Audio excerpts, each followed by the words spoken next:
Hola, ¿cómo están? Encantados de tenerlos de nuevo con nosotros. Hoy mi compañera Lidia no está, huyó porque tuvo una actividad que hacer con la seccional Caracas. Ustedes saben que ella es la secretaria general de la seccional Caracas del Colegio Nacional de Periodistas y tenía una actividad con todos los secretarios del país en conmemoración del Día del Periodista, que es el 27 de junio. Y entonces nos está acompañando uno que la acompaña a ella en la directiva del Colegio Nacional de Periodistas, Edgar Cárdenas. Hola, ¿cómo están? Bueno, de verdad muy colega, contento de estar por acá. Colega y además profesor universitario, además súper estudioso. Tú acabas de terminar una maestría. Sí, una maestría en comunicación social y aparte de eso soy especialista en periodismo digital. Soy profesor de un posgrado en la UCB, más el posgrado de la Universidad Monteagri y doy clases de pregrado en 2 universidades más. Así que estamos muy bien acompañados.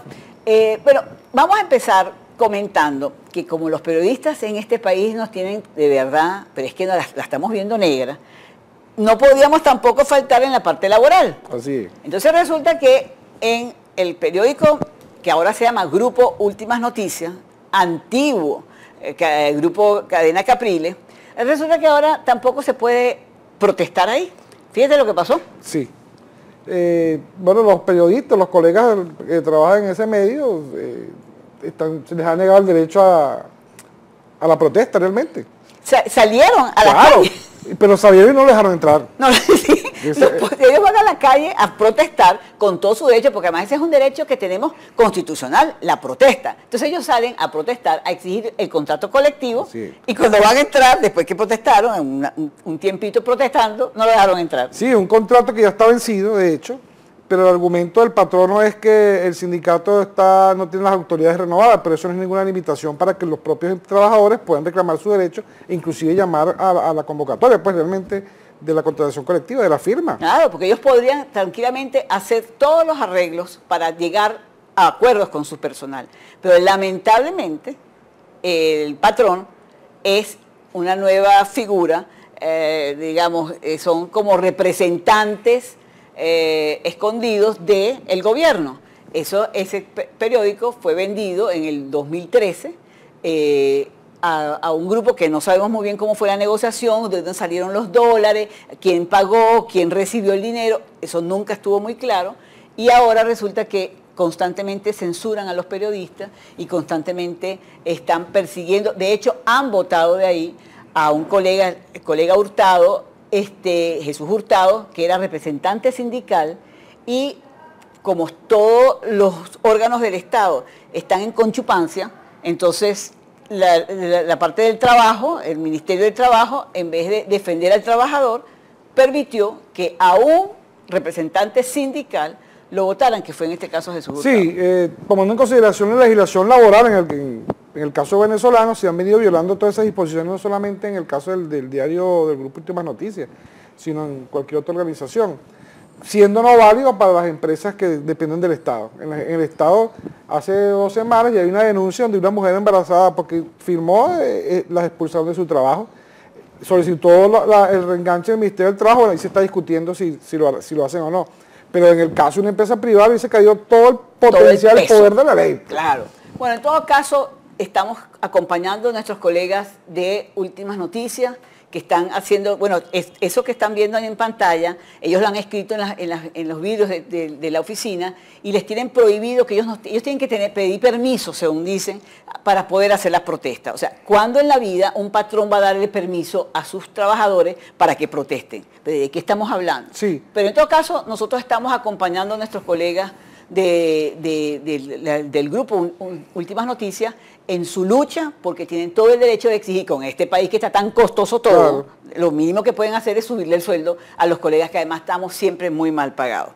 Bueno, y hablando de problemas con los medios, fíjate lo que pasó con la Corporación Maneiro. Sigue sin entregar papel. No entrega, a pesar de que los medios cancelan el pedido, ahora resulta, antes se les negaba el derecho a tener el papel.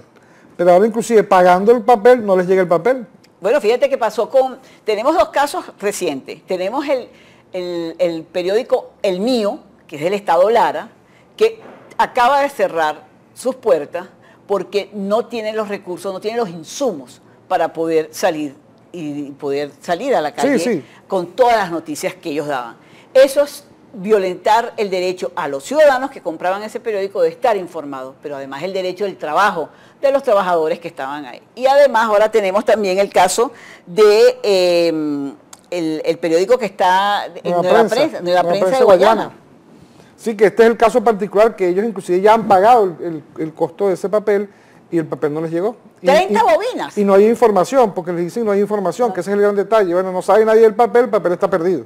No, y es muy grave porque la Comisión de Medios de la Asamblea Nacional, en virtud de que el señor nunca se presentó en la comisión, ahí vemos unas fotos de los diputados entrando, ellos fueron a la Corporación Maneiro a ver qué estaba pasando y se encontraron con una cantidad de bobinas y ellos detectaron que efectivamente hay acaparamiento a favor solamente de los medios del Estado. Se consiguieron ahí que tenían unos camiones para los periódicos Ciudad Caracas y otro de esos, Ciudad Maturín.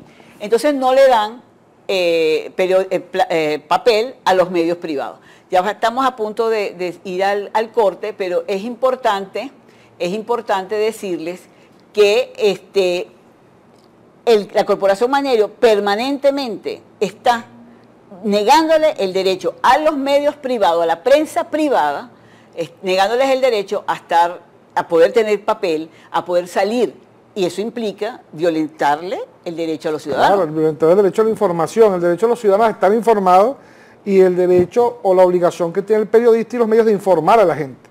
Entonces hay una violación eminentemente del propio marco jurídico venezolano en materia de protección y libertad de expresión.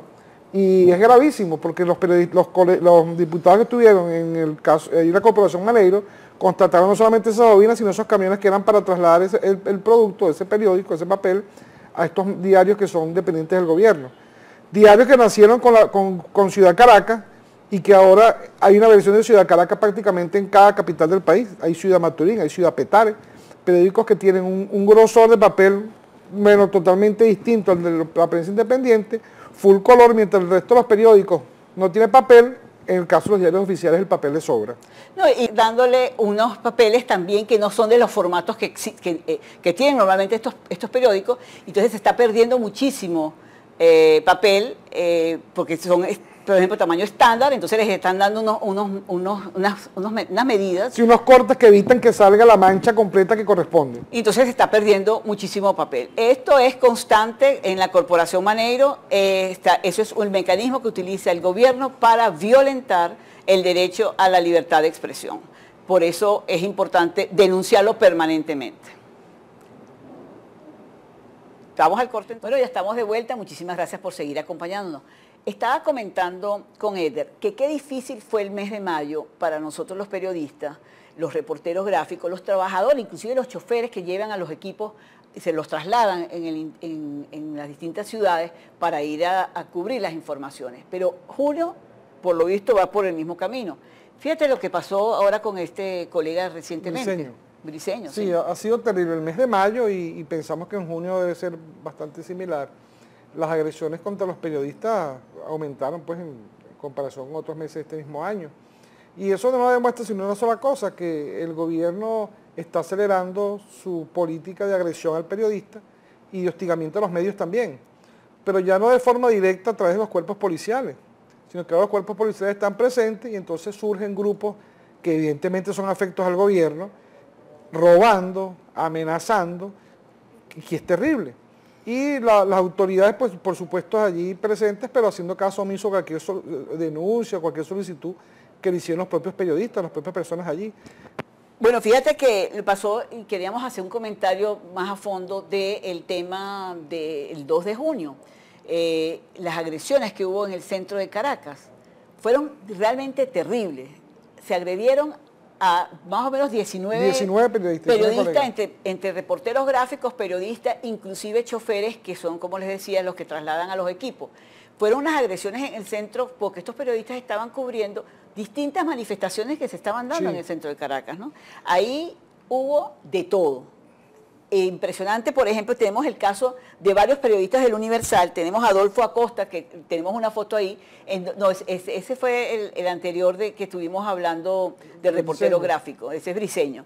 Pero después, aquí tenemos a Adolfo Acosta de El Universal. Miren cómo están tratando primero a un ciudadano y segundo un periodista, un reportero gráfico. Ahí están tratando de quitarle su cámara y están, el periodista está huyendo porque están agrediendo a su compañero.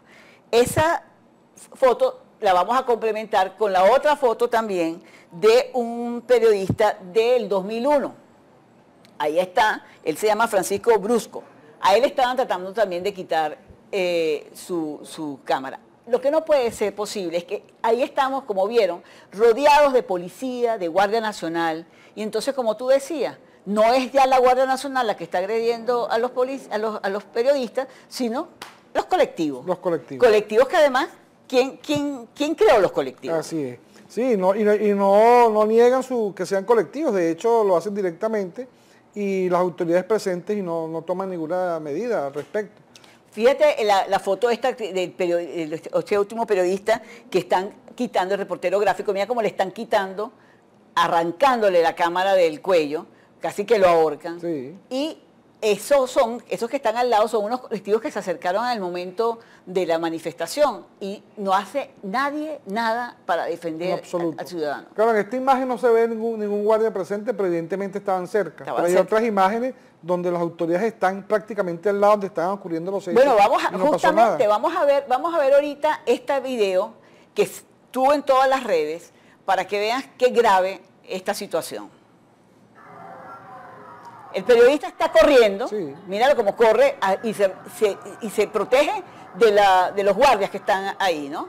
Pero agarran a este otro periodista, un reportero, creo que es un reportero gráfico, mira cómo la guardia está colaborando, o sea, lo están deteniendo, supuestamente lo están deteniendo al periodista, pero fíjate, este es el ladrón, y se devuelve amenazando al que está grabando. Así es. Y está rodeado de la Guardia Nacional y no se hace nada. Sí, que es una de las denuncias que se hizo formalmente, que no solamente es que la Guardia no hizo nada, sino que colaboraron en algunos casos, como es evidente aquí. A mí me preocupa mucho, y esto va dirigido a nuestras autoridades, empezando por Maduro, que supuestamente es el presidente de todo el país, de todos los venezolanos. A mí lo que me preocupa es que este gobierno está convirtiendo a los venezolanos en una cuerda de ladrones. Ayer me llegó un video que era un camión inmenso lleno de cestas que estaban adentro llenos de pollos o de gallinas. Gallinas vivas. Gallinas vivas. Ajá, correcto. Y entonces empieza, no sé cómo detienen porque esa parte no se ve, sino que ya el camión está detenido, y empiezan a zumbar las cestas al suelo y la gente empieza a agarrar las gallinas, a llevárselas. Yo entiendo que hay mucha hambre en este país. Y entiendo que esa es la desesperación que tiene la gente de buscar comida. Pero eso que estaban haciendo esos venezolanos llenos de hambre, que están desesperados, es un acto delictivo. Estaban robando, porque el dueño de ese camión y el dueño de esa gallina está perdiendo esa inversión. Bueno, resulta que estamos convirtiendo este gobierno, esta política, esta manera de hacer país, nos están convirtiendo en puros ladrones, a todos. Sí, recuérdate que con la excusa. Un tiempo atrás el fallecido presidente Chávez hablaba que el que robaba por hambre no podía ser culpable. Eso lo dijo en una oportunidad. Y unas declaraciones de la ministra de Servicio de Sistema Penitenciario hablaba de que, bueno, qué tan ladrón podía ser el que se robaba un celular. Entonces, hay cosas que no se entienden. El proyecto de canciller que tenemos, porque eso es un proyecto fallido de canciller, que es Delcy Rodríguez. Eso es un proyecto fallido, definitivamente, porque el canciller no tiene nada. Ella decide y dice públicamente en un ambiente, en un órgano internacional, como son las Naciones Unidas, que en Venezuela podemos alimentar a 3 países igual que Venezuela. Sí. O sea, que tenemos alimentos como para 3 países. Y resulta que inmediatamente el presidente decreta, hace el decreto de la ¿cómo es? Emergencia económica y estado de excepción. Emergencia y estado de excepción. Entonces, hay un estado de emergencia de excepción, ¿por qué? porque no es un problema económico. Entonces, ¿cómo podemos alimentar a 3 países iguales a que nosotros, como dice la canciller, o el proyecto de canciller, si tenemos este decreto de emergencia y que además violenta todos nuestros derechos, ¿no? Y la demostración está en la implantación de este nuevo sistema CLAP de distribución de alimentos. Eso comprueba precisamente que no hay ninguna posibilidad ni soñada de distribuir alimentos al resto de los países, no surtimos nosotros mismos. Bueno, ya vamos a hacer un nuevo corte, pero tenemos que hablar de algo muy importante y que lo vamos a hablar próximamente en el siguiente segmento, que son decisiones que toman las autoridades, los órganos que hacen supuestamente gobierno, que violentan permanentemente nuestros derechos fundamentales, el derecho a la información, el derecho de expresión. Es gravísimo lo que está haciendo, en este caso vamos a hablar de una decisión, de una sentencia que se acaba de dar y que pasó así como quien dice, como debajo de la mesa, como que nadie se dio cuenta, pero es extremadamente grave lo que está sucediendo en este país cuando el ente que debe regir las leyes en este país, administrar justicia, hace todo lo contrario. Entonces ya venimos para continuar nuestro programa. Bueno, estamos de nuevo aquí. Yo estoy muy preocupada por una sentencia que emitió, ya les digo exactamente, porque estas son cosas legales y hay que decirlas tal como son, la Sala Constitucional del Tribunal Supremo de Justicia. Es una sentencia que prohíbe en este caso, 2 medios, aunque después se establece que es para todos los medios, a la Patilla y a Caraota Digital, se les prohíbe la difusión de videos de linchamientos. Entonces, no pueden poner escenas de este tipo, ni en sus páginas, ni en internet, ni a través de sus redes, no las pueden difundir. Ahora, ¿qué significa que un abogado, en este caso fue el abogado Juan Ernesto Garantón Hernández, que interpone él hace esa demanda y se establece una medida cautelar, entiendo. Yo estas cosas legales no las entiendo mucho, no lo sé decir exactamente en los términos exactos legales, pero lo que estamos diciendo al final de cuentas es que esa sentencia va a prohibir a los medios difundir sucesos evidentemente violentos, pero los va a prohibir. ¿Eso no es censura? ¿Qué opinas tú? Sí, claro que es censura. De hecho, la prohibición de transmitir esas imágenes ya es una limitación a la libertad de expresión, a la libertad de prensa. Hay un criterio también distinto. Javier Darío Restrepo en Colombia, por ejemplo, él dice que el contenido de un video de esas características o la fotografía no es que sean prohibidas, sino que lo lógico es que tenga un valor agregado al hecho noticioso. Y eso aquí creo que está claro, le hace un agregado. Ahora, el problema es que va más allá del simple hecho de que no lo publiquemos, sino que siente un precedente, porque una de las fuentes del derecho es la jurisprudencia. Esto es una jurisprudencia porque ya hay una sentencia, la analogía, o sea, la comparación. Entonces, con esta sentencia se deja claro que posiblemente por comparación, por analogía, cualquier hecho, cualquier suceso se prohíbe su divulgación, por lo menos a través de imágenes fotográficas o de video.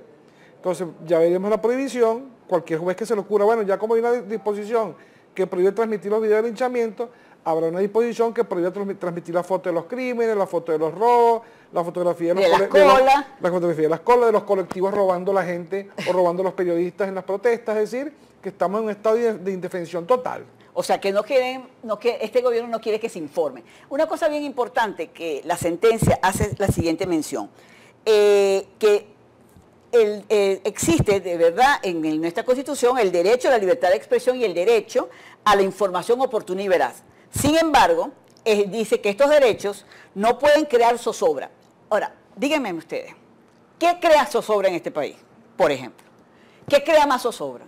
Que todos los días o todos los fines de semana tenemos un parte de guerra, de asesinatos, de que no sabemos quiénes fueron a quién mató y por qué los mataron, pero entonces son 50, 60 en Caracas, y entonces en el interior y sumas, entonces al final de cuentas en la semana tienes un número casi que de guerra de verdad, y cualquiera de estos países que están en guerra no tienen tantos muertos como nosotros. Eso no es crear más zozobra al ciudadano. El ciudadano no está más angustiado por toda esta inseguridad que tenemos, que el hecho de que tú le pongas en un video a través de una noticia, por supuesto en un contexto, nadie está diciendo hacer amarillismo y nadie está diciendo regodearnos en un hecho violento, sino en informar.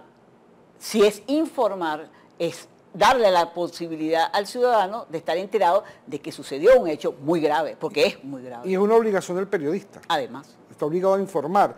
Ahora, ¿qué crea más zozobra? ¿El que yo no le permita circular ese video o que la gente no sabe dónde puede encontrar comida hoy? ¿O la zozobra que causa el ser sujeto o producto de un robo en la calle? Es decir, la propia inseguridad que siente el ciudadano común. Entonces, ¿cuál es la zozobra? ¿Que no vea un video? No, la zozobra no está causada por eso. La zozobra es cuando todos los días los ciudadanos se levantan y no saben si van a comer ese día, pues no encuentran un supermercado que vende el producto de primera necesidad. Ahora con la política de distribución del gobierno que se está apropiando de todos esos alimentos para distribuir no sabemos de qué manera a través de los CLAP, entonces es terrible la situación. Ayer hubo protestas en el Unicentro de Marqués, ayer hubo protestas en Los Ruices, cuando grupos del gobierno, de las Fuerzas Armadas, de Guardia Nacional particularmente, intentaron con la superintendencia esta de costos y tal, llevarse parte de los alimentos de Unicentro y la gente no permitió que eso sucediera. Entonces eso causa más zozobra, eso sí es una zozobra real permanente que está atravesando el ciudadano diariamente. Entonces, ¿qué vamos a hacer los periodistas que estamos alrededor de eso y estamos viendo esa situación de que el ciudadano está negándose a que le quiten el alimento de su abasto, de su automercado, porque ese es su automercado, él siempre va ahí, entonces ahora le van a quitar los alimentos de ahí. Entonces, el periodista no va a poder grabarlo y no va a poder difundir esa información porque puede crear zozobra. Explícame. Sí, es el concepto que ellos están manejando, la zozobra. Es decir, ¿cómo es posible que por prohibirlo no estamos negando la existencia de ellos? Podemos decir que no lo publiquen, podemos negarlo, pero la existencia está allí, la gente lo está observando permanentemente, la gente lo está comprobando. El periodista tendrá que recurrir a los blogs personales, a sus propias cuentas personales, ya que en los medios no puede ser posible, pues buscar otras alternativas distintas que permitan la publicación del contenido. Claro, es porque es bien grave, y estábamos comentando el otro día entre un grupo de periodistas, y una de ellas, la colega Ingrid Bravo, hizo este comentario que quiero repetir tal como ella lo dijo. Ella dijo, prohibir esos contenidos no disminuirá su aplicación, o sea, que se efectúen, porque lo que está ocurriendo y el por qué se están linchando a ladrones, a supuestos ladrones, etcétera, es porque no hay autoridad, porque hay impunidad. Entonces, el hecho de que tú no digas que hubo un linchamiento o que no lo divulgues, no va a evitar que se sigan haciendo linchamientos porque no hay seguridad, porque no hay autoridad, porque hay impunidad. Eso como primer punto. Segundo, informar permite al ciudadano, primero, rechazar ese tipo de acciones, porque evidentemente al ciudadano normal y corriente, ese tipo de acciones son acciones que rechaza, no está de acuerdo. Y de alguna manera el hecho de saber que se está dando debe crear al ciudadano como una sensación de acción, pues, de que tenemos que accionar contra eso. Eso no debe ocurrir para protestar, para rechazarlo. Por lo tanto, hay que decir que eso se está dando y es grave para que se rechace. Y lo otro dice que al final de cuentas, eso son radiografías sociales, los linchamientos, las protestas, las manifestaciones, y eso es lo que es periodismo. El periodismo tiene que retratar eso, claro, porque si no, ¿qué vamos a retratar? Es parte de una realidad. Entonces, lo que pasa es que el gobierno entiende que el periodismo es el culpable de las cosas que pasan. Los periodistas no somos culpables de lo que está sucediendo. Quisiéramos nosotros los periodistas decir que vivimos en la ciudad Disney, a nosotros sería maravilloso. El problema es que no es la verdad. La verdad es que vivimos en un país con una grave crisis económica, política, social, y entonces los periodistas tenemos que informar sobre eso que está sucediendo. No es culpa nuestra que se estén llevando los alimentos estos grupos de los CLAP. No es culpa nuestra que la delincuencia azote cada día al venezolano. Quisiéramos que la noticia fuese otra, pero ¿cómo hacemos? Claro. Bueno, se nos está acabando el tiempo. Yo quería, sobre todo, darte las gracias por haberme acompañado. Fue bien grato tenerte con nosotros. Cada vez que se vaya Lisbeth, ya yo sé a quién. Porque Lisbeth cada rato tiene que salir. Cada vez le damos su suplencia a la colega Lisbeth de Cambio. Bueno, porque ella siempre está corriendo con otras actividades. Bueno, muchísimas gracias por habernos acompañado. Esperamos poder estar con ustedes la próxima semana. Y muchísimas gracias por preferirnos. Hasta luego.